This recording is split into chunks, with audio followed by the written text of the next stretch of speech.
Hey guys, it's Brad with College SportsCast, and John Roberts and I are here today to do our weekend wrap-up show.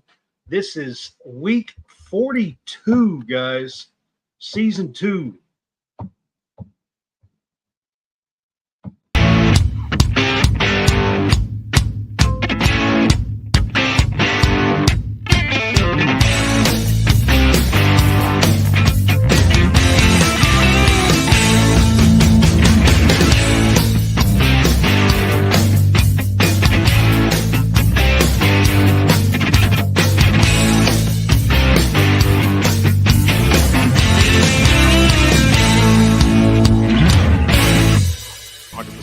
We executed. I heard a fan offer free Dippin' Dots if I blew it. Wanted to have some fun, execute. I had bombs. Stay as a team, execute, give 100%. Dippin' Dots sound good. All right, guys, welcome back. It is Brad with College SportsCast. I've got John Roberts on here with me today. What's up, John? It's been a while. It has. Just been watching a lot of college baseball, but I've also had a lot of other things that have been going on since we've last talked. But yeah, it's been a minute. Yeah, it's been a little while since John is on, but we are going to be doing a kind of a baseball special for you today. We're doing a weekend, calling it the weekend wrap up. That's what we normally do on Sundays, me and John, when he's on with us. But to start things off, and this is what I have been doing here lately, we are growing and doing well on Facebook. And there's a couple of ways now that you can help support us on Facebook. You can start by sending us stars. You can do that, and that helps us earn money to make more content. Or you can now subscribe to our Facebook page. It is only 99 cents a month. We do have a special subscribers page. I do post on there some and try to do a little bit of inside info stuff for you when I get it and do a little special stuff for you there. It is only 99 cents a month, and it will also help us earn money to make more content as well. And again, this is on Facebook. If you're watching on YouTube, we're trying to get there on YouTube. We're gradually growing on there, but we have been growing pretty good on Facebook the last several months, especially since I picked up Kentucky basketball. John here is credentialed media for Auburn baseball and has been covering some Auburn baseball here for Greenville Sports Media and for us. So he's been doing that here with Auburn baseball. And so that's why he is kind of the baseball, our expert or specialist, I guess you could say. So we're going to kind of dig into the baseball side. There was a big weekend of SEC baseball this weekend. And I know, John, you had it up on 4 screens. Yeah, I did. There was a lot of different games that I was watching this weekend. Generally, when I'm watching it on the ESPN app on my TV, I can split it up and make it 4 screens. So that's what I've been doing lately. So get as much baseball content as I possibly can. Yep. He's got the split screen stuff, and he can do 4 games at one time. Yeah, so he's got the cool setup there, and he's all the time got the four games on and stuff. So I knew that he'd been watching 4 games at one time. Yep, you got it. Yeah. I knew that. So, big weekend here. I'll start with Auburn and Alabama.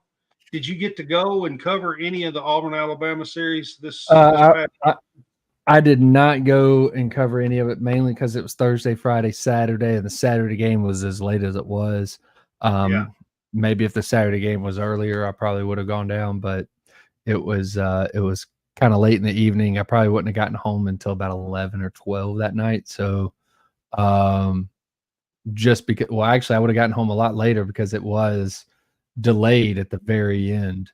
So I really wouldn't have gotten home until after midnight. I think it might have been the last game to wrap up, wasn't it? Or was it? Yeah, well, I mean, it was after midnight, so yeah, it was. Yeah, It would have been after midnight when I got home. It would have been after 10:30, 11 o'clock before they played the top half of the final inning. So yeah, it was late. So Auburn baseball, just so you guys know, did not have the season that they was hoping for. Did not have the season that they were expecting this year, but they did pull out a victory against Alabama in the final series here against Alabama this weekend. That's right. They did win the series. They won the first 2 games of the series. Almost blew it in, Auburn fashion, which was they got up 12-2 on Friday night and ended up winning the game 12-11. Alabama scored 9 runs in the final 3 innings and made it a very close and interesting one. But you'll be so proud of me. I've been watching a ton of college baseball this year. Yeah. You'll be so proud of me, man. Like I have been really covering and watching it and trying to talk about it as best as I can. And I'm gonna be honest with you, I kind of enjoy it. I like college baseball. It's fun. It's fun. There's so much stuff that's going on, and it doesn't matter whether it's on the field. I grew up on field. Major League Baseball, and that's all I watched when I was, like a kid growing up. Mm-hmm. And then I'm gonna be honest with you, there was a lot of scandals and a lot of stuff that went on in Major League, strikes and different things, and I kind of lost. I just kind of lost some of the steroid stuff. And I don't know, there was just a lot of stuff that went on in Major League Baseball. And over the years, outside of the one team that I like, that I at least watch scores on, I really don't pay a whole lot of attention to baseball anymore. And then I started this show and you're on and you're the college baseball guy and you love it. And I told you we would start covering it. And the last year and this year, the last 2 seasons, I've really kind of got into college baseball. It helps when your team is tied for first place in the conference too. Right? I will admit that it does help. Yes, this season's kind of been fun because of that. Although I paid attention last year, but they did have a pretty decent year last year. It wasn't quite as good. Right. It was still really good last year, but obviously not finishing tied for first place good. Right. But this year they were above 500. I think they went like 16-14 or something like that in the SEC last year. Right. And hosted a region, not the super regional, but hosted a region. Mm-hmm. And then had to go to Baton Rouge last year, which didn't turn out all that great. Yeah. You went up against the team that won it all. So I mean, I don't know if you're paying any attention to baseball at all, but Paul Skeens is kind of good. Yeah, and he's made 2 starts in the in Major League Baseball so far. Working on start number 3. Yeah, his second start ever. His first 7 batters he struck out. I know a guy that did that. There's a college guy that did that, struck out quite a few of them in his first it wasn't his first ever start or anything like that, but I mean that when we start talking about players of the year and we start talking about pitcher of the year, this guy will be the SEC pitcher of the year, but that was Hagen Smith. Hagen Smith, yeah. Hagen Smith going I believe it was 6 innings and striking out 17. Yeah, he did. Struck out the first 15. The first 15 outs were strikeouts. We'll kind of tackle the Arkansas Texas A&M series next, since we're going to bring up Hagen Smith. Right. On Thursday, he's the Friday starter, but it was on Thursday, Hagen Smith starts, and they had a 0-0 game in through the 10th inning, I believe, in that game. And you talking about Hagen Smith, he was 13-0. Arkansas was 13-0 this year on Friday night. I mean, when he starts. And they wind up losing in the 11th on Thursday night. Of course, he was already out of the game and all that good stuff. But Texas A&M, it was at Texas A&M, and they took game 1. Game 2, Arkansas bounced back and took game 2. And then on Saturday, A&M, I think, run ruled them, didn't they? Yeah, so A&M run ruled them on a base hit to shallow left center, but the Friday night game I think it was the 11th inning when they walked it off. It was a walk-off walk. It was a bases loaded walk. And and that ended the game on Thursday night, and that was the Hagen Smith matchup. And then it was just a pitcher's duel all game long. Right. Yeah. Yeah. So that one went all the way to the wire. Again, Arkansas had loaded, or A&M had loaded the bases in the bottom of the 11th, and Arkansas walked in the final run, or the run that won. So I think it was 1-0 game. And then, as you said, Arkansas bounced back with a win on Friday, and I believe that's Tigert. I believe it was that would be Brady Tigert as the starter, I think. And then the Saturday game was they got run ruled, or A&M run ruled them. And I mean, you've got that offense is just nuts when you've got Texas A&M has got a hell of an offense. Right. I mean, you got Braden Montgomery, you've got Jace Laviolette, and I mean, I believe there's a few others. Appel. There's several other guys that are on that offense that are just absolutely just crushing the ball. But Jace Laviolette and Braden Montgomery are 2 of the 3. I believe Laviolette's the center fielder, Montgomery's the right fielder. And that is just they're out there just smashing the ball left and right. And again, I've got some stats that I'll be throwing down when we get through the scoreboard, where you'll start hearing these 2 names over and over when it starts doing offensive stats. It's crazy. Right. So the good thing for Arkansas, even though they lost this series, they only needed 1 game to win the West, and they got it. Right. And they got it on Friday night, the middle game. So they are the West winners, and I think divisions are over with after this year. So they will be the last West division winner. And Arkansas does win the West because of their win on Friday night in this series. Correct.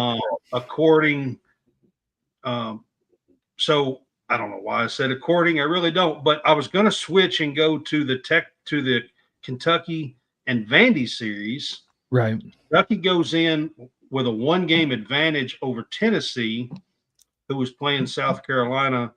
And, Kentucky put up a lot of offense on Thursday and Friday. Friday, they had 17 runs and run ruled Vandy 17-7 on Friday in that series, and won the first 2 and won at least a share of the SEC regular season title for only the second time ever in Kentucky baseball history, by the way. Yeah, I believe the first one was in 2006 they did that.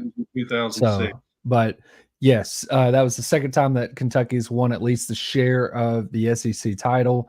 They needed to win Saturday in order to have the number 1 overall seed in the tournament, because with the the share with Tennessee. Tennessee still took the series against Kentucky, so they had the tiebreaker.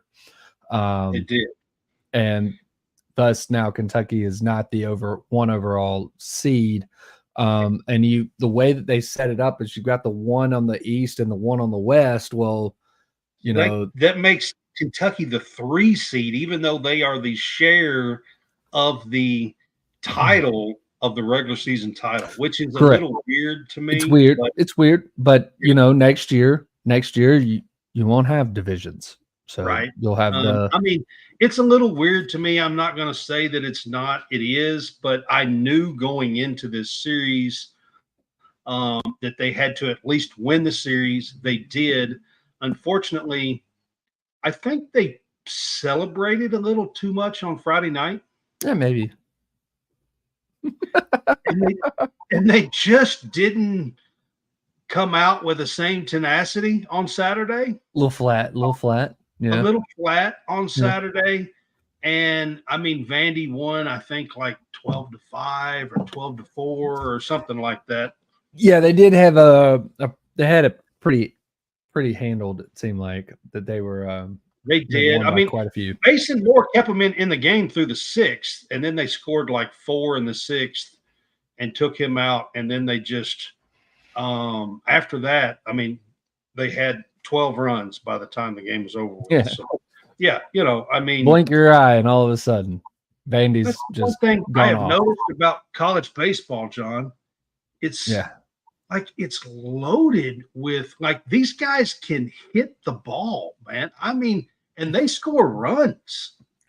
So some of that is the pitching too, or it's not just look, hitters can hit, and hitters can hit pitches no matter what they are. I think it's a little as long as they know what's coming. If they know what's coming, they can time up anything.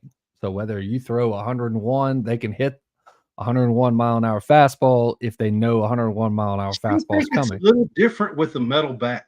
Oh yeah, no. You're still getting. There are still some hits that you're getting no matter what, even though it is a metal bat. But they have deadened the bat as much as they could, so that it acts just like a wooden bat. But it is not. There's still some. But I actually think it makes the game a little more exciting to watch. Right. I mean, I really do think that the college baseball game is a little more exciting to watch. You watch 2 pitchers duel in Major League Baseball, and it's like 1-0 or 2-1, or and then when you watch a college baseball game and the score's like 12-11, you're talking about the Alabama Auburn game, and I mean, it's a little more fun to watch. Yeah, I mean, it gets a little bit more intense there. They do the college players will tend to celebrate more and have more fun. Kentucky is crazy with their antics. Yeah, what you see, but as long as nothing's being where you're showing up the other team, then all of it's in good fun and good nature and everything. So I do like that there's a lot more emotion in the game. So when you see a pitcher strike out, get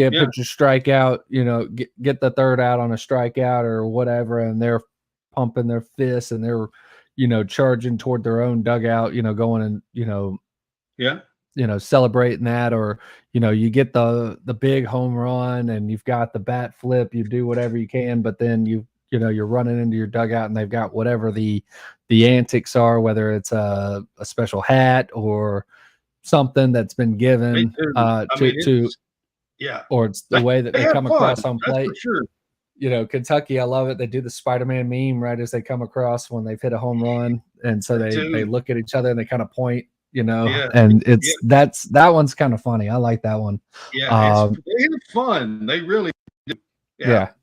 So they definitely have fun. Kentucky does, and I'll get to that just a little bit more because there was the series last week. Somebody said something, and I'll ask you about that when we get a little further down the road here. But I want to get to the Tennessee South Carolina series real quick. Tennessee's great. Like they're a really good team. They can smash. They got hitters. They've got some pretty good pitching, but I mean they can smash the ball as well. They've got talking about hitters with Texas A&M, Tennessee some too. Christian Moore is fantastic, and he's not the only one. You go through their lineup. I mean they're 1 through 5 hitters. I mean it's damn near impossible to get them out. I mean it's close to 1 through 9 on them. But yes, Blake Burke. Yeah, you've got Burke. Yeah. You've got. I mean, there are so many guys that are really good with Tennessee. Like they can hit the cover off the ball. And I'm not even playing. Nope, like, you're right. They absolutely do. I do have to ask you, what's going on with South Carolina? South Carolina's been up and down. They're really weird. They are a team that can hit really well and they can go off at any moment, and then they can pitch, all right, again, go off at any moment. But any runs against Tennessee this weekend. But then there's times where they can't do jack either, which is they like I said, they're such a weird team that you look at scores and they lost like 4-1 and they lost a game. I mean, they barely scored any runs this weekend against Tennessee. Oh yeah. And they're supposed to be, one of the better teams. They're stuck at that 13 mark in the win total in the SEC. They have their RPI and all that. They're probably in. I'm not going to say that they're not. But they're 13 and 17. They've got to win some in the SEC tournament. They got to win a couple games. Look, winning 13 in the SEC. I'm not gonna say you're probably not gonna get in with 13. That's a little low. 14, but maybe there's several 15. 13 teams. Yes. There's several teams stuck at 13. Right That's now. true. You've got South Carolina. I think you've got Auburn, or not Auburn. Sorry, Alabama has got 13. Florida's got 13. Yeah, Florida. LSU. Yeah, is LSU at 13? Let me go look. I think LSU is. Don't remember off the top of my head. No, let's see. Nope, that's not gonna tell me. LSU. Wow, they must have played a doubleheader. That's what I was. LSU's got, I believe, they may have 13 as well. There are several SEC teams with 13 stuck on that 13 mark. Right. Yeah. I do know that. There's several of them. All right. So Tennessee, of course, sweeps South Carolina, catches up that one game, ties Kentucky for the overall share of the SEC regular season title. And they do get the number 1 overall seed because they're the one team that Kentucky did not beat in the SEC that they played. And Tennessee does get the number 1 seed, Arkansas the 2, and Kentucky technically gets a 3 seed in the SEC tournament. So those were the main series. Of course, Florida and Georgia played. And I think Florida wins this series, and they needed it. Florida needed this series. Yeah, so they won game 3, 19-11. And I'm trying to remember which game I was. I think I came home during the day and they were playing they were playing their game 2 during the day on Friday. I guess because maybe inclement weather was coming in. So they played early. And I actually got to see a little bit of that game, but if they had won 7-4, on that with 3 runs in the 10th inning. They went all the way to the 10th, and they scored 3 runs in the 10th inning and took a 7-4 victory on Friday. And the Thursday, Georgia had taken the opener 9-4. Georgia took the opener. Yep. Yeah. So but now Florida is tinkering right at 500. There's never been an SEC team that's been less than 500 make the NCAA tournament. Right. So they're at 28 and 26, I believe. Yes. Now, so win a couple of games in the SEC tournament, or at least, I mean, they're in the elimination game, I think, to start the gate, come right out the gate. Are they not? I think that's yes. They're in the elimination game. I believe it's them and was it Vanderbilt? So. In an elimination game, you got Georgia, LSU, Bama, South Carolina. I think that's right. So there are 5 teams at the 13 mark wins in the SEC. Correct. Alabama, LSU, Florida, South Carolina, and Vandy all have 13 wins. Right. So they didn't get to that 14 mark that everybody always says is the safe bet for an SEC team to make the tournament. So there's Tennessee and Kentucky had 22, Georgia had 17, Arkansas had 20, Texas A&M 19, and Mississippi State 17. There was only 6 teams that had more than 13 in the SEC. Right. So you have to say the SEC is going to get more than 6 teams in the NCAA tournament. Yes, because you're also got to say that Alabama is going to play South Carolina. One of them is going to have more than 13.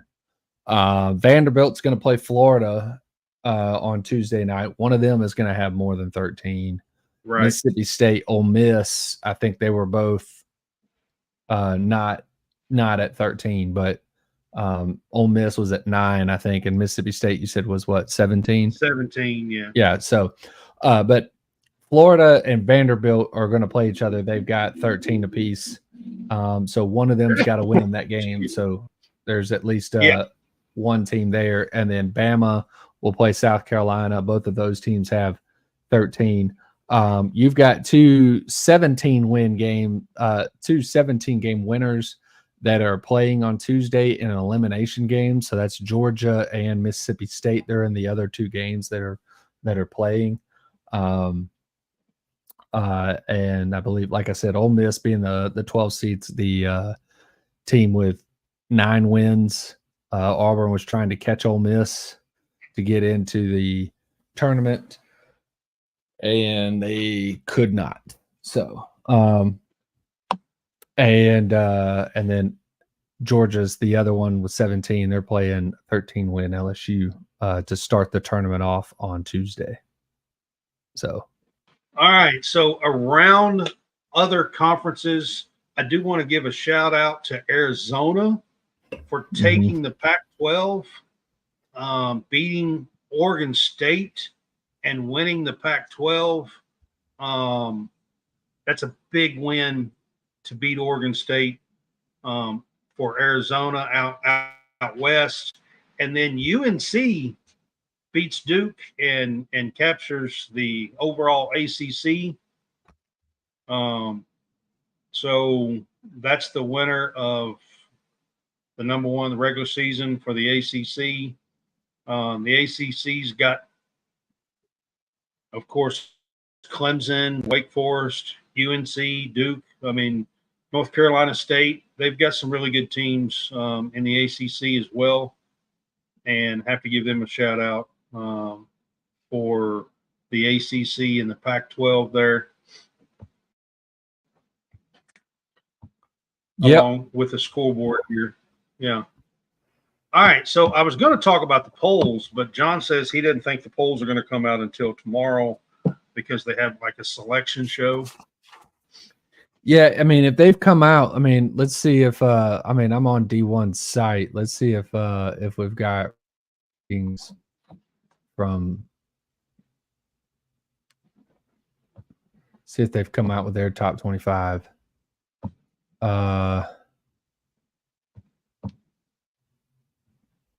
May 13 is the last one, so that was last week.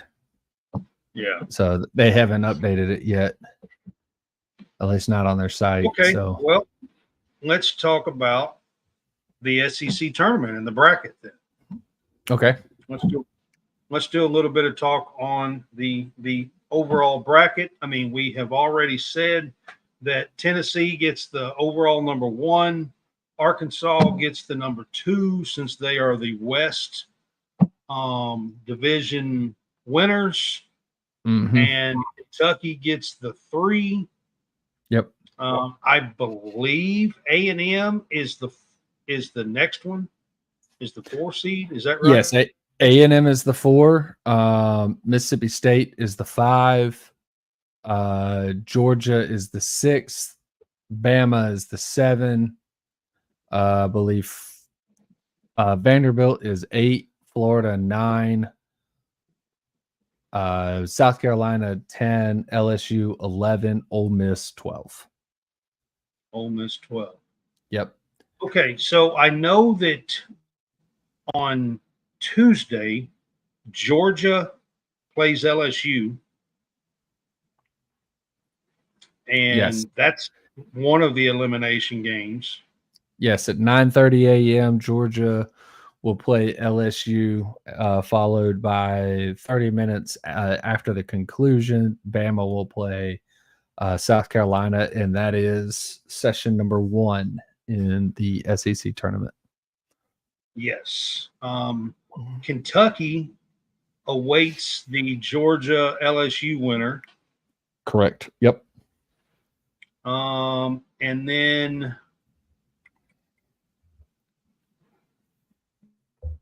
Arkansas.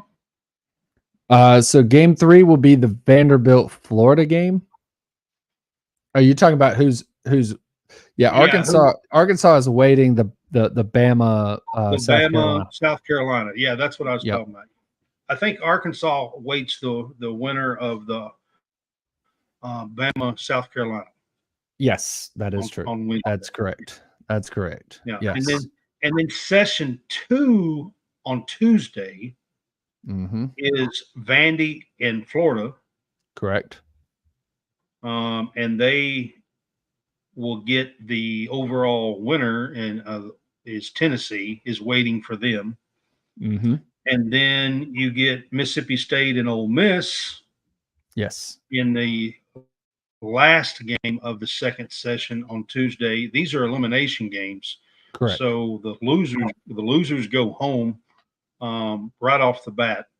The winners move on in that game and plays Texas A&M. Yes. On Wednesday. Correct. So that is how the bracket is set up. Of course, you've got Kentucky and Arkansas on one side of the bracket, and then you've got Tennessee and Texas A&M in the other side of the bracket. Correct. And then after Tuesday, Wednesday starts double elimination. Yes. Yes. Yep. Yeah. So you can drop a game and still come back and win, and still win a couple of games, and still make a little bit of noise through the week this week. But because you get double elimination after the Tuesday games. Yep. So if you win, then you play in the evening of Thursday. So if you win Wednesday, you'll play in the second session of Thursday. Right. If you lose if you lose on Wednesday, you'll play in the first session on Thursday. The winner of the winner in the morning, or I mean, you'll have a winner play a loser at that point, Right. and that will hopefully eliminate somebody. So, if not, they will have to play again. So, but yeah, it just, Right. yep. So, Yeah, and it goes through. I think the championship game is Sunday, right? Sunday at 2 p.m., I think. Yeah. Yeah. So the championship game is Sunday. All of this is happening in Hoover, Alabama, which is not too far from where you are, by the way. It's about 10 miles up the interstate from where I Yeah. am. So, Yeah. I am 10 miles up the road, up the interstate. Right. And your team, Auburn, doesn't get in the tournament this year. So that's got to sting just a little bit. It does. It stinks. Especially with the expectations for the team. They were expected to have a lot better outcome this year. There was several different injuries. A couple guys didn't ever come back from injury, but we had several different injuries that happened during the year that kind of slowed some guys down. I mean, at one point, Irish went on a 10-game. He had a 10-game stretch where he was hitting like 061. And that's while he was dealing with a hand and a foot injury. Mason Manners missed a lot of time due to injury. I think Cooper McMurray had some injury problems. I believe Bobby Pierce had some injury issues. Also, just didn't really get off the bat, starting out as hot as he normally had been. There were several different things, but it allowed for guys like Cade Ballou to come up and shine. So he was a guy that was not really expected to play a ton this year just because he was a freshman, especially with the veteran presence in the outfield. But because of Bobby's struggles, because of Mason Manners' injuries, he got some playing time, and that guy got to show off, especially the last couple weeks of the season, why he is where he is, and he will be one of the next stars for Auburn. That is Cade Ballou. Ike Irish get to come back next year? Yeah, Ike will be back. So, I mean, unless he's just a freshman last year, but I don't know the age and all that. I'm not 100% sure exactly what the age, as far as how close his birthday is to the draft this year. So my expectations is he's back unless somehow he's not. Right. So in the SEC tournament, baseball tournament, just so everyone knows, not all 14 teams make the SEC baseball tournament. There are 12 spots in the SEC baseball tournament. And I don't know, with the new teams, I really haven't seen any kind of new brackets or anything. I'm assuming that they're going to do exactly the same. I don't know. So you probably will either have somebody that's already kind of either made it to Thursday, like your number one and number two may just automatically make it to Thursday, and then you just run the same bracket. So you think they'll add two more spots? Possibly. Or you just run it with 12 teams and it's 4 teams that don't make it. It's not unusual because before, when there were 12 teams in the league, there were 8 teams that made the tournament, which is what you're seeing with the 12 teams here. There's 4 games, 4 teams get eliminated. So of the 12, it goes right into the 18 tournament that it was before. So there's a possibility that with 2 teams, that what you're looking at is just 2 more teams that get to stay at home. I mean, Possibly. and that's that. I'm assuming that's what they're going to do because they have not announced anything else. And this is the final season before Texas and Oklahoma join us next year. So, there will be 16 teams actually starting July 1st. Correct. Yeah. From, as soon as the last sport, which I believe is baseball, once baseball is completed, you're pretty much that's when the other teams. I believe it's July 1st officially. Right. Yeah. And I think Omaha ends July 20 something, 28, 29, 30, somewhere in that neighborhood. So it ends up being July 1st anyway, or just a few days after Omaha ends up being the day. But I mean, you're waiting for Omaha to end and then. Right. Yeah.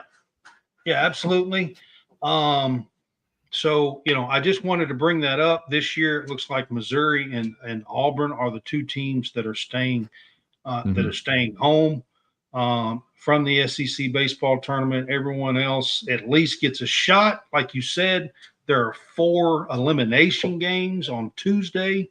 So the losers go home very first day. Yes, the losers of the Tuesday games will go home. And then it starts on Wednesday, the double elimination tournament. So, and that's basically an 8-team tournament, just like what you were talking about. And you get the double elimination tournament there. And it runs from Wednesday to Sunday. Yes. Yep. All right, John, let's dig in a little bit here about the NCAA baseball tournament predictions. So start with, like I said, I've been watching a lot. I've been learning a lot the last 2 years. I didn't even know how all this was set up until last year. I'm really impressed with the way the NCAA baseball tournament is set up, by the way.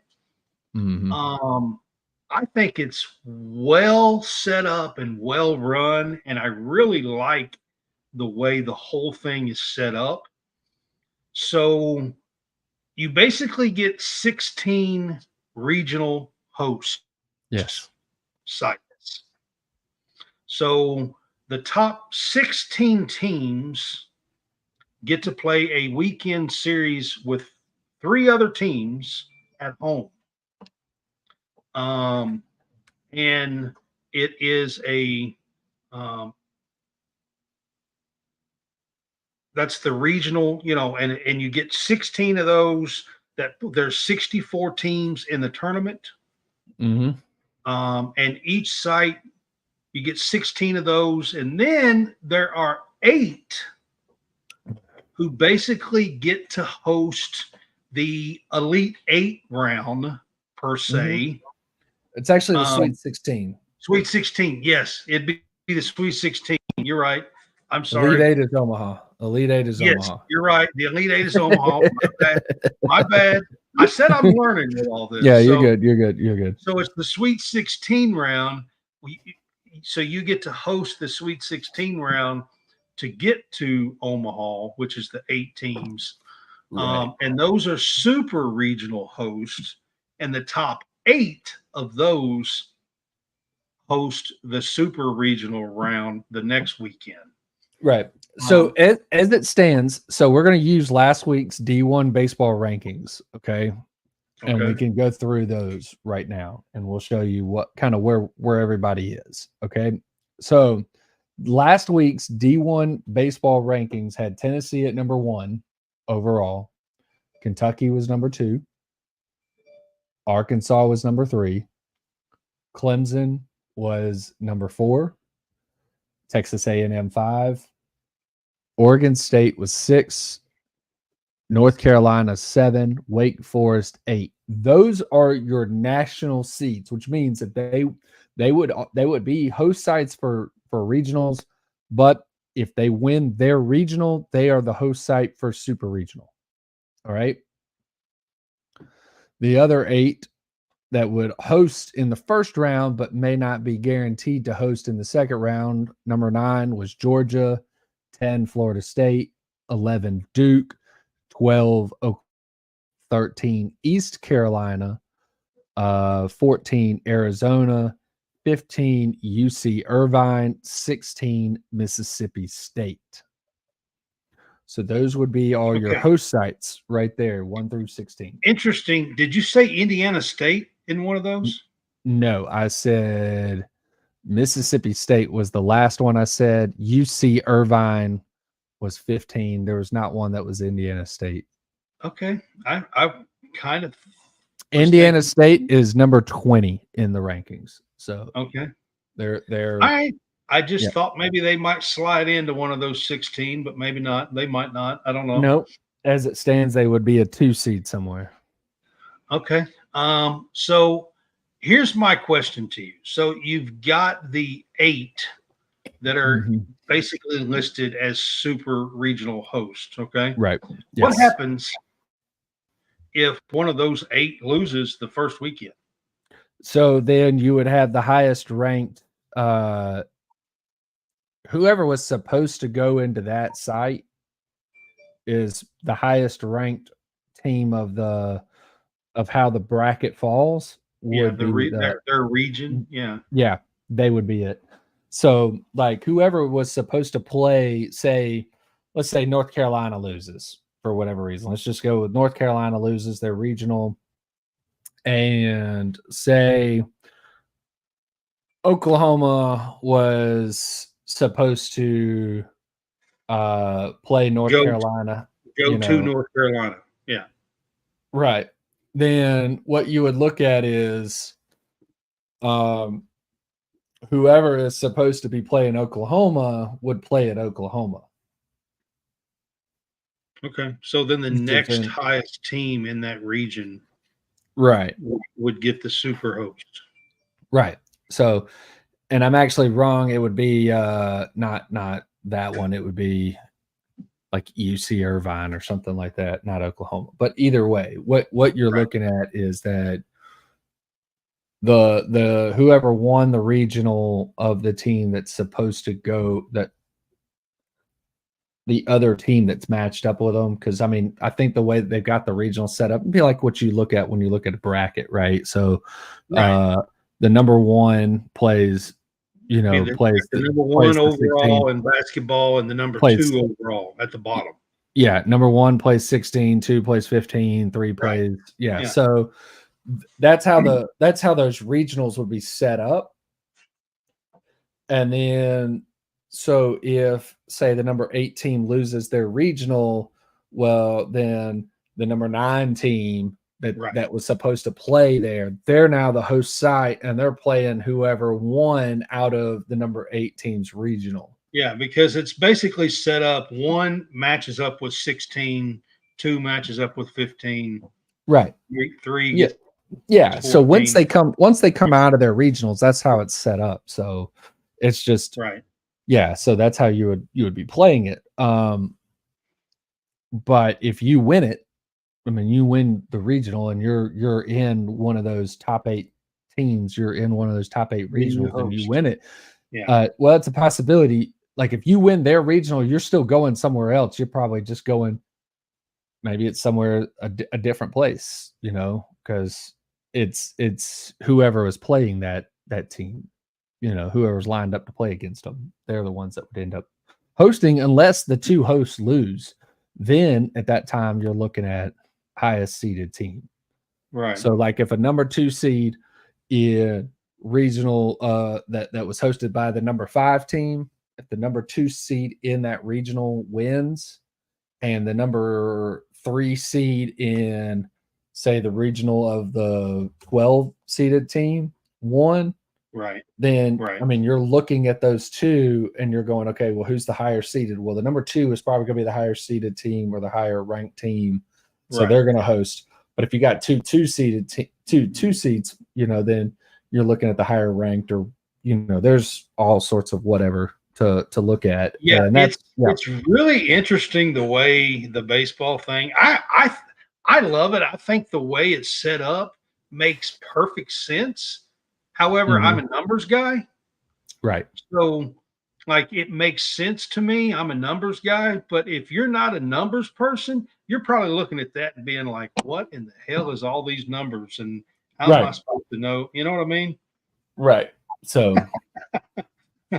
Like, you know, but I think it makes perfect sense. And I love the way it's set up. And it's absolutely fun to pay attention to and to watch. I love the matchups and the way the numbers, the 2, 3, and the 4s, and and each side and everything. And I love the way the 1 plays the 16. I mean, it's set up like perfect yes. in an ideal world, I think, for the bracket myself. Um, but it boils down to this: there are 8 teams that make it to Omaha. And that is every top team's goal when the season starts, Right. is to make it to Omaha. Correct. You have been somebody who has watched a ton of baseball this season. I know you have, as you do always. Who do you think are some of the schools and leaders to possibly make Omaha? And we're talking, before the conference tournament plays. So, I mean, I'm not going to hold you to it. I'm just, throw out a few teams that you think have a good chance to get there. All right. So when we're looking back at these, and I'm just going to look at some of these rankings right here. So some of the teams that have really good shot to make it, I think Tennessee, just because not only do they have the pitching, they do have the offense to make it. I think those guys have a really good shot. A&M's got a really good shot to make Omaha as well. Okay. Wake Forest has the pitching. Their offense is coming back, which is why they're where they are. Their pitching, they had some injuries in pitching. A lot of those guys are now. They had some deficiencies in offense. I think they're have gotten back. I think their first baseman Kurtz or whatever is now finally really putting everything together. So Arkansas, and I would love to say Arkansas, but Arkansas, and I would say Arkansas just because you've got Hagen Smith out there. But do have the shot with him. If they could pitch him every other game. Right. So Arkansas's got a 1-2 punch in terms of pitching. What they haven't shown a lot is just an offensive breakout to absolutely just, break a game wide open. They don't have, when you start looking at the offensive leaders, it's not a whole lot of guys from Arkansas. All right. Tennessee's got a handful. Kentucky's got some guys. A&M's got guys. Now these are, I'm going with right now, SEC. All right. Georgia's got guys. All right. But if you also look at it, Oregon State's got at least one dude who is major superpower for offense, and that's Travis Pizzana. Clemson's got a guy, at least one guy that's their super guy, and I can't remember the guy's name right off the top of my head, but he is an outfielder for Clemson. He is really, really stinking good. I mean, North Carolina's got some dudes. Georgia's got Charlie Condon. I don't think Georgia's got the pitching to do it. My personal belief. They've got a closer that's really good. They've got, they've got some starters that are good. I just don't know if they've got the ability to do it consistently. They've won 17 games in the SEC. That will prove to be real. I mean, that's really good. I'm not trying to discredit Georgia at any given moment. They've got the right coach. With Coach Johnson, I believe he was the pitching coach for LSU's team last year. So he is the head coach at Georgia this year. But I don't buy a whole lot of stock in Georgia. So as far as what I'm looking at, your top 3 or your top 4 or 5, top 5 right there with Tennessee, Kentucky, Arkansas, Clemson, and A&M are a really good shot. But of course, they've got to survive the super region, their own regional of 4 teams, and then a super regional where you're playing a top team right there. I think Wake Forest can make it back. I think North Carolina is pretty good. East Carolina is another team that I really expect to see in Omaha. So that's not 8, but that will at least get you a pretty good shot. You're going to have some of the top guys. Here's another stat, a very interesting stat about the winner of college baseball. The number 1 overall seed since super regionals have been created back in, I think, either I know what you're going to say here. 1999 or 2000. I think it was 1999. 99, I believe. 99. So it's 25 years. You're looking at 25 years of stats here. Okay. Yeah. There's only been one time the number 1 overall seed won it. Yep. And that was the first year with Miami. 1999. Yeah. Correct. So if Tennessee stays in the number 1 spot and they get the number 1 overall position, I would bet against them winning it right away. They can make it to Omaha. So making it to Omaha, the number 1 team has made it to Omaha, has made it there a decent amount of times. Wake Forest made it there, I think, last year as the number 1 overall seed, but didn't do much once they got there. So there's teams that have made it as the number 1 seed overall to Omaha, but they just don't fare well. They're usually not the hottest team coming in. Yeah. So we got a guy here to ask you about a surprise team to Omaha like Oklahoma State. Just thought I'd throw that up on the screen there for you.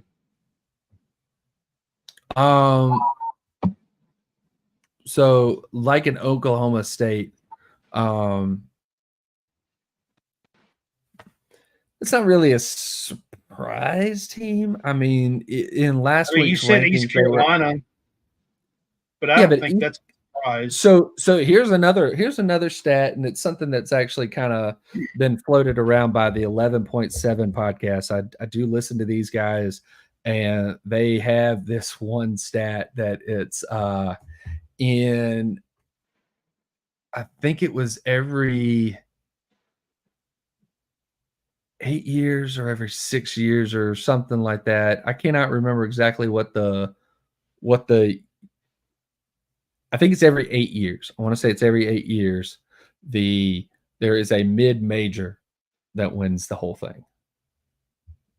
So 2008, it was Fresno beating Georgia. All right. I think 2016, I think may have been Coastal Carolina winning it all. Yeah, I think so. Yeah. So now 2008, maybe you should start betting on a mid-major like in East Carolina. So Indiana State, I mentioned them. Indiana State, they're up there. UC Santa Barbara. Yeah. I mean, you can throw them out there. UC Irvine. I mean, these are all teams that are in D1 baseball's top 25 right now, or were going into this past weekend. As a top 25 team. You could go look at those guys. You could look at a guy that teams that were unranked, but I don't know how many teams that were unranked in the top 25 that make a run into Omaha. I don't know. I don't have that stat. Right. So I would be looking at your top 25 and teams like a UC Santa Barbara or I've been Indiana following State. Kentucky, of course, this year. I think they have a legitimate shot to make it to Omaha. If they do, it would be the first time ever. They've never made it to Omaha. So I would love to see them make it to Omaha and have a chance to win the title. I think they have played as well as anyone really in baseball this year, but I do have some concern. And normally their pitching is what keeps them in games. Yeah. The last half of the SEC play, their pitching has been a little suspect. And I mean, I'm not saying that they've been terrible, Right. but the last 12 to 14 games, they've split them basically about 500. And if I had one concern, I know that the national, what people talk about with Kentucky is that they don't have no hitting, and that they, I mean, they basically say they bunt and advance runners and sacrifice flies and all that kind of stuff. But if you've watched this team, that's not entirely how they play. They do still do some of that. But I mean, they have Nick Lopez and Ryan Walsmith and Ryan Nicholson, and I mean, they have some guys that can hit as well. And the one thing that is concerning me as postseason starts here is pitching. Would you agree with that? Yes, because right now you only have one guy that's more of a strikeout type pitcher. And you're going to need maybe one more guy, at least one more guy that's a strikeout pitcher, because you got guys that are pitch to contact, and you're going to get dinked and dunked to death in postseason play. Okay. Yeah. So, look, when we start talking national leaders in hitting, you don't have anybody that's up there in national leaders. You do have some guys that are up there when we start talking about the SEC, like your Nichols, or your Nicholson, your Waldschmidt, and your Nicky Lopez. So you've got some dudes that can hit on the team. Pitching, the main guy, I believe, is Moore. Is it Mason Moore? Mason Moore. Mason Moore is your best starter, and he is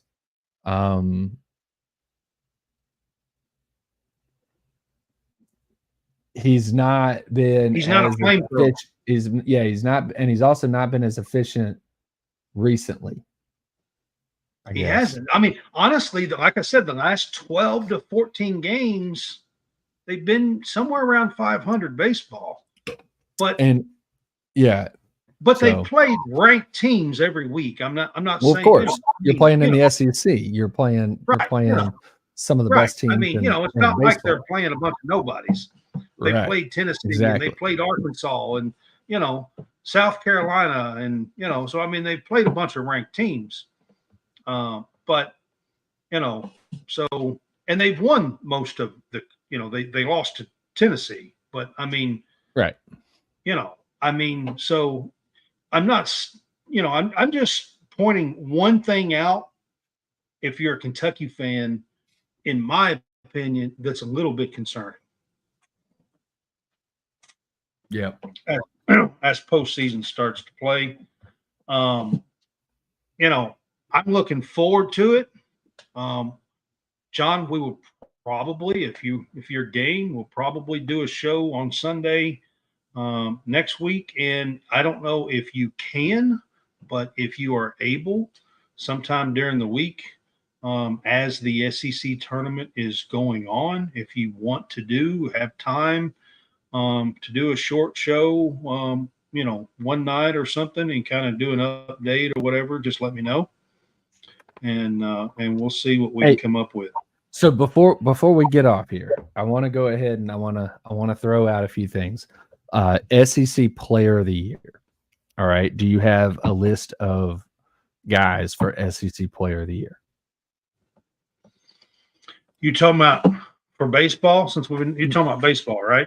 Right. Okay, SEC so Player of the Year. in my opinion, and I'm just going to say this, I know there's some other dudes. Hagen Smith should be talked about here as a pitcher. Right. Okay. I So think. so we'll throw Hagen Smith in there as a pitcher, but most likely Right. most of your guys are going to be hitters.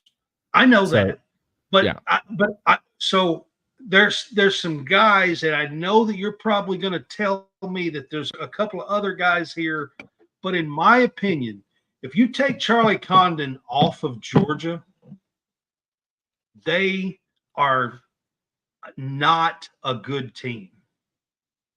They're an average team. If you take Charlie Condon off of Georgia, they're probably not a real. I mean, they're not third in the SEC East. I Right. guarantee. You're only hanging on Slade off. Yeah. With Georgia, you take one of them away, and those other two guys are not going to be able to. If to you to take pick up and be Christian able to hold. Moore Got off it. of if you take Christian Moore off of Tennessee, they're still a pretty damn good team. Okay. Yeah. Gotcha. You know what I mean? Now, Uh-huh. the other guy that's in this, Cags at Florida, he does Mhm. both. Yes. So he's a great pitcher on Sundays, and he's got like 29 or 30 home runs. He's second in the league, I think, in home runs behind Charlie Condon. He was first last year, but second this year.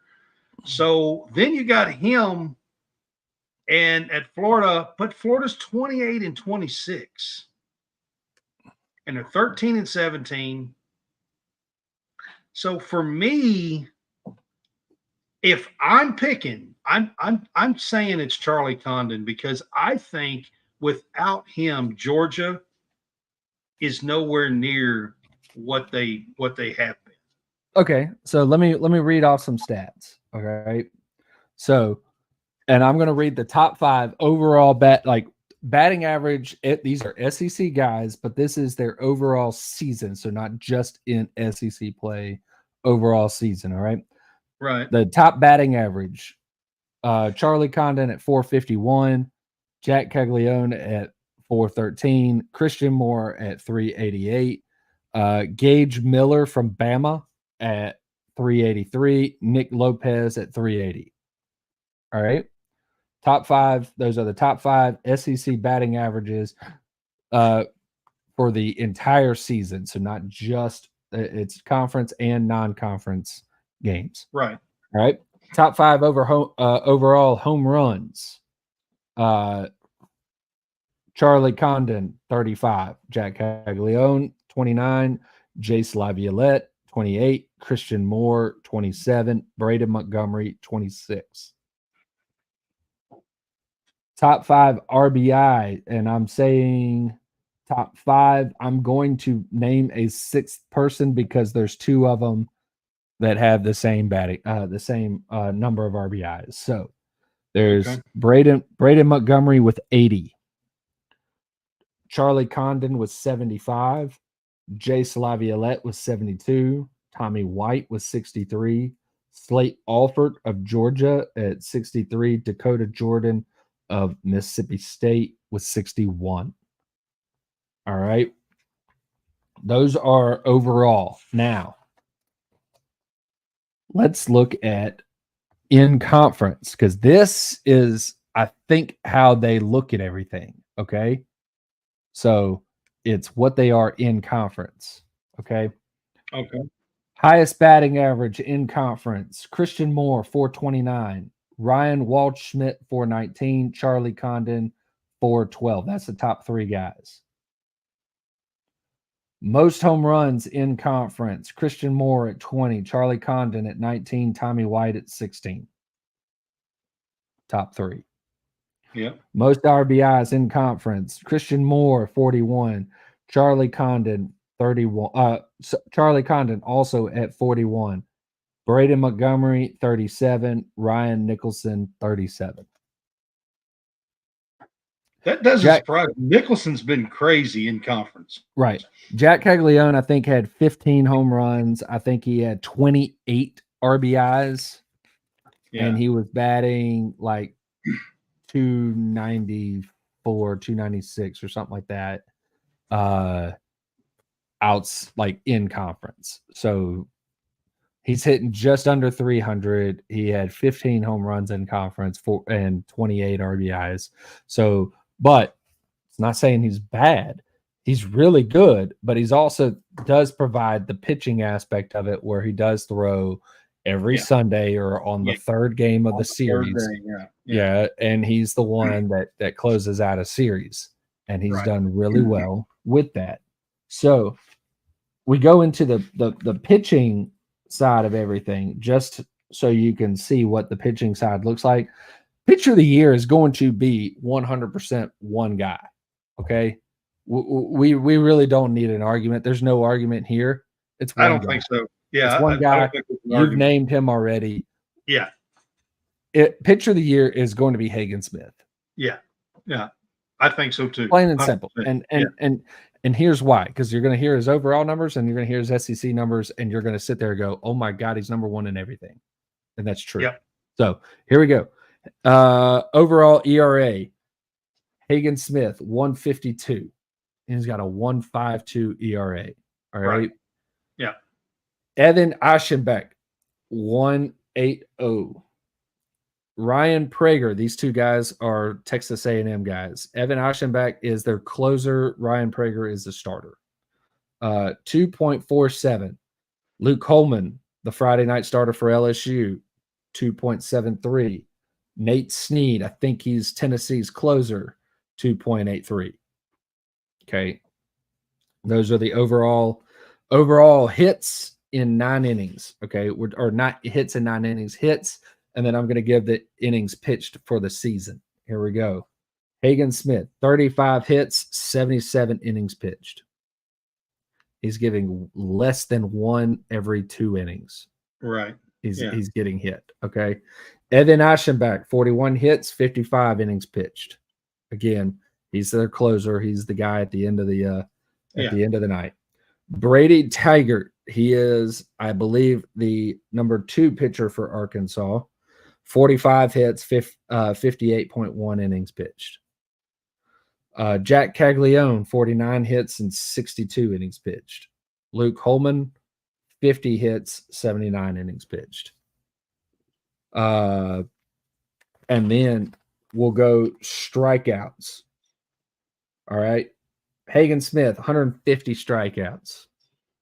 Blows everybody away. Yeah. Blows everybody away. Yeah. LSU, Luke Holman, 109 strikeouts. Texas A&M's Ryan Prager, 104. Bama's Ben Hess, 98. Mississippi State, Urangelo Sinte, I believe that's how you say his name, 98. That is a switch pitcher. He throws both from the left and the right. That's crazy. Yeah, it's nuts. And then Vanderbilt's Carter Holton, 96 strikeouts. Those are overall numbers. Go into conference. ERA, Hagen Smith, 1.35 in conference. His conference dropped. It was down. Yeah. Better competition, and it dropped. All right. Drops. Yeah. Evan Aschenbach, his went up. Better competition, his went up, but not by much, 2.19. Cale Steven from Mississippi State, 3.21. Nate Snead from Tennessee, 3.28. And Ryan Prager of Texas A&M, 3.57. Strikeouts within conference. So Hagen Smith, 110. 110 of his strikeouts. And that makes sense being a starter. You're only pitching on the weekends, which means you only had about 4 weekends that you pitched, that you didn't face anybody. Now, when you're talking about relief pitchers like an Evan Aschenbach or a Nate Snead or any of those guys, then you're looking at that theirs would have a drastic change because they are pitching on the midweek as well. Right. Yeah. So that's why you're not going to see them in this. Colton Smith of Georgia, 73. Massive drop. That's like 50 or 40. Right. That's 40 between the two. Yeah. Right. Ben Hess, 70. Luke Holman, 69. Cale Steven at 67. Hits and innings pitched. Hagen Smith, 29 hits in the SEC, 60 innings pitched. He's had 10 starts. He averages 6 innings per start. 29 hits in those games. Evan Aschenbach, 29 hits, but he did it in 37 innings pitched. So he gave up a lot. He gave up the same amount, and he did it in almost half the time. Right. So he's Brady Tigert, the number 2 for Arkansas, 34 hits in 38.1 innings pitched. Colton Smith, 41 hits and 45 innings pitched. Trey Poser of Kentucky, 41 hits and 52 innings pitched. Mason Moore, 41 hits and 46.2 innings pitched. Nate Snead of Tennessee, 41 hits and 35.2 innings pitched. Conference strikeout, the strikeout rate. So batters faced and how many and what the percentage of strikeouts. Right. Hagen Smith, 47%. Colton Smith, 37.8. Ben Hess, 33.2. Carter Holton, 29.6. Ryan Prager, 29.1. So when you get behind Hagen Smith, you're looking at Evan Aschenbach as being a really good pitcher, but he's one of the best closers of the, you've got right. Nate Snead, really good closer, right? Yeah. For Tennessee. You're seeing Luke Coleman being one of the top guys. You're seeing Ryan Prager be a top guy. You're seeing Carter Holton. You're seeing Ben Hess. Those are the guys you're seeing over and over and over on the, as being top pitchers. Yeah. But Hagen Smith by far is way up here. Everybody else is here and down. Yeah, absolutely. So, I agree with you. Pitching wise, and it's definitely Hagen Smith. I don't think anybody else comes close. Now, if you're talking about player of the year, you're more than likely that's going to be a hitter, right? Probably more than likely. I get it. Christian Moore is really good, and he's done a lot of good stuff. But for me, and baseball, you're the baseball guy. You know how this award usually goes out and who it goes to. I don't know the history behind it and everything else. If I'm choosing and it's mine to choose, right? I think that Tennessee is still a really damn good team, even if you took Christian Moore off Tennessee. Right. I don't think that Georgia would be. Right. And it just depends on how people are voting, because if they go anything close to what are the SEC numbers, then, you're looking at 2 guys, if it's whatever the SEC numbers are, because it's going to be in the SEC, it's either Condon or Moore. It's those 2. I think Caglione is probably in there, but he's probably 3rd. He's 3rd when you're looking at that, but you're also looking at the fact that he is also a pitcher, and you can throw in his pitching numbers, and his pitching numbers, he's still pretty good as a pitcher. And it's not that he's bad or that he's terrible or anything like that. He's still pretty good as a pitcher. And, he is contributing both as a pitcher and as a hitter, and he's contributing, fairly decently at a fairly good clip doing that. So, so Cags can be in it. He's just probably not going to be the guy, especially with a team that is 28 and 26 overall right now. Usually you end up getting some of the best guys on the best team. Could lend itself to Christian Moore being the best guy on the best team. You could have a Charlie Condon on a team, it's a 17-win Georgia team. I mean, they're above that 13-win group. Yep. They're in the top echelon. They're number 6 Right. in the SEC. And so you've got Charlie Condon there, who has done all sorts of things. He's hit them both against the SEC and against the non-conference. I'm a Kentucky fan, and people are going to tell me that I'm not doing it just because of that. And Right. That's, if Christian Moore gets it, he's well deserved. I mean, he deserves it. I mean, He is a fantastic player, an absolute monster of a hitter. Mm-hmm. I mean, his average and everything. I mean, he just against Kentucky in one game. I mean, he basically beat Kentucky by himself. It seemed like I'm pretty sure he had 3 home runs, I think, in one game. Kentucky kept Brian Nicholson hit one, Lopez hit one. I mean, Kentucky kept battling back, and every damn time that Christian Moore got up to the plate, he sent it over the fence. I mean, it just I watched that entire series. So I mean, he basically manhandled their pitching staff, especially. I think it was the middle day. I think it was I don't remember if it was a Thursday through Saturday or if it was Friday through Sunday. I can't remember, but it was the middle game, if I'm not mistaken. And I mean, he basically just manhandled Kentucky's whole pitching staff that day. And Kentucky kept battling and getting back, and they took the lead back, and then they'd lose, and then they'd take the lead back. And then the whole game, it was crazy. And then here comes Christian Moore one more time with a 3-run shot. And I mean, he's definitely deserving.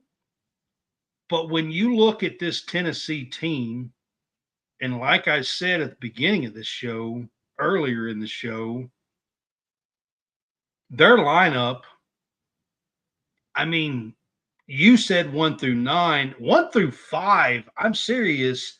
They are next to impossible to go through their lineup each time and be able to get 1 through 5 out. I mean, it's next to impossible. Yeah. I mean,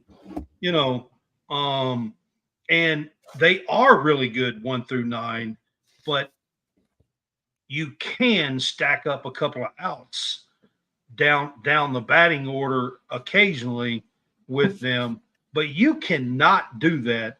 If they've got the top of the order coming up, they're getting on base. Somebody is, yeah. They're getting on base. Yep. And they might be scoring some runs. Probably. Yeah. I mean, absolutely. And I'm not so sure with Georgia. You take what they looked like last year, and then you take what they've done this year.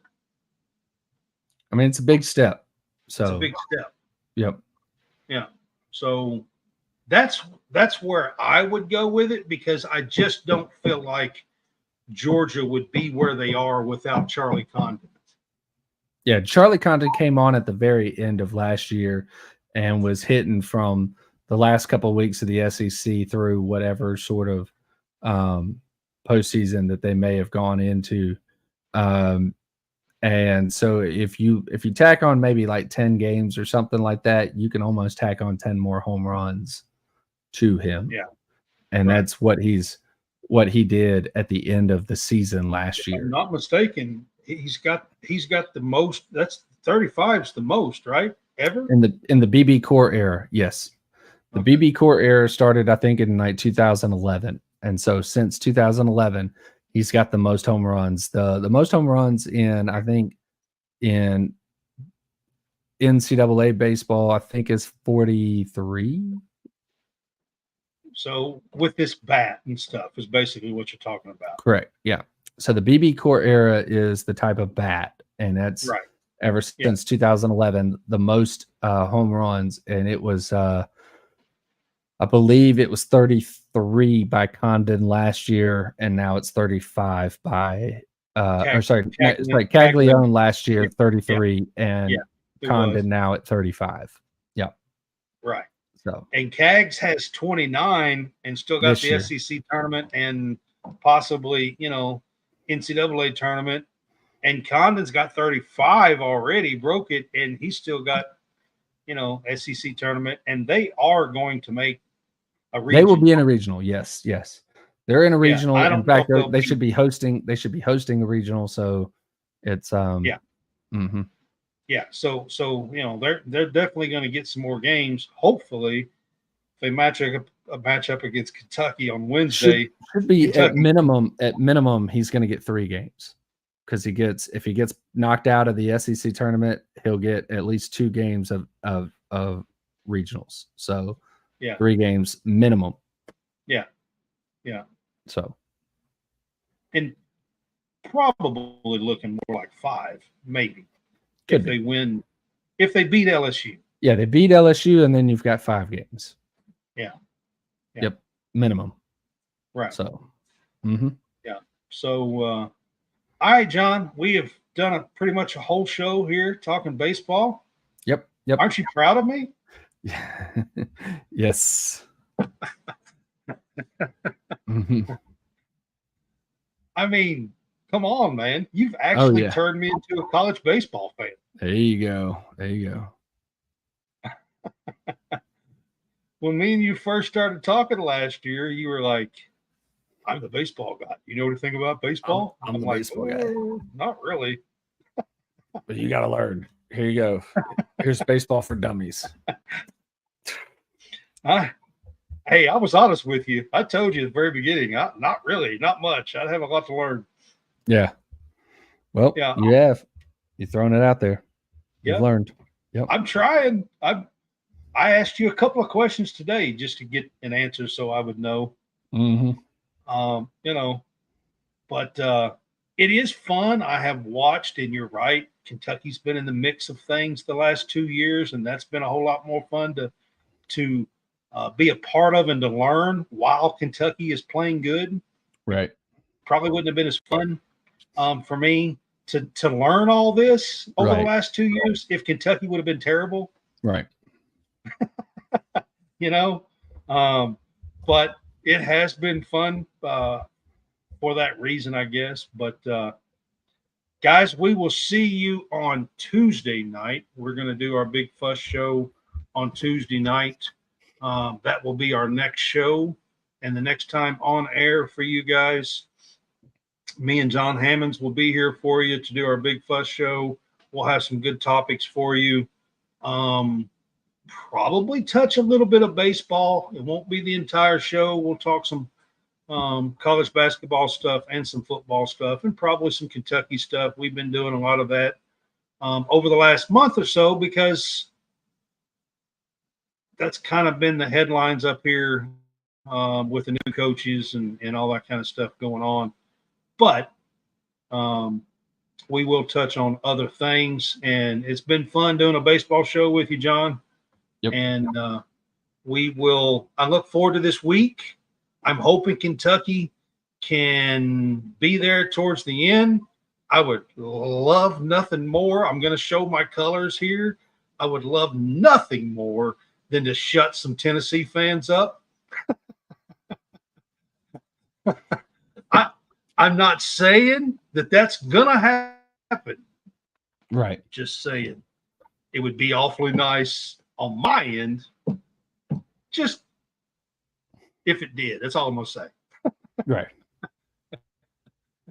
Because, they shared a title here, and Tennessee's like, well, they don't deserve to share because we beat them in the regular season. Well, that's not the way it works. Yeah. They're both 22-8. Yeah. Yeah. Right. All right. So we're going to end it up. Y'all have a good night. I appreciate you being with us. We'll see you on Tuesday, guys.